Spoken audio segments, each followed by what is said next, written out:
விக்ரமாதித்தன் பட்டம் கண்டி ஆளுகின்ற போது அவன் ஒரு நாள் தன் நாட்டு மக்களை பார்க்க வேண்டும் என்று மாறுவேடம் பூண்டி நகர்வலம் வருகிறான் இரவு நேரத்தில். அப்போது ஒரு காளி கோயில் இருந்து ஓ என்று கத்தி கதறிக்கொண்டு ஒரு பெண்மணி ஓடோடி வருகிறார். அவரை தடுத்து நிறுத்துகிறான் விக்ரமாதித்தன். நீ யார் என்று கேட்டார். நான் தான் இந்த நாட்டில் செல்வ வளத்தையும் செழிப்பையும் ஏற்படுத்தக்கூடிய ராஜலட்சுமி என்றார். ஏன் எதற்காக அழுகிறாய் என்றான். நான் சிறிது நாட்களில் இந்த நாட்டை விட்டு நான் வெளியேறப் போகிறேன்.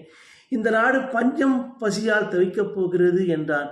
போகாதே போகாதே, என்ன காரணத்துக்காக போகிறாய் என்று கேட்டான். ஒரு பிரம்மராட்சகன் என்ற இந்த ஊரின் ஒதுக்குப்புறத்தில் பெரிய குளத்தில் இருக்கிறான்.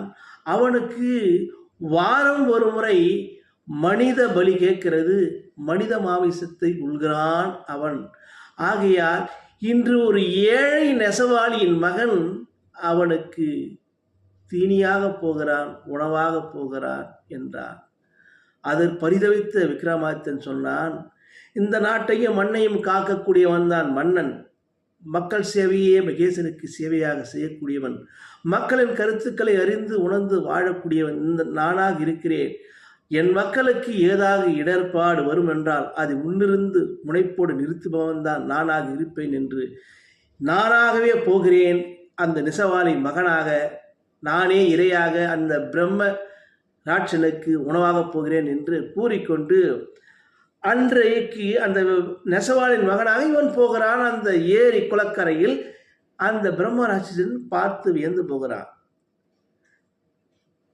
விக்ரமாதித்தா, உன்னுடைய உயிரை உனக்கே நான் திரும்பி கொடுக்கிறேன்.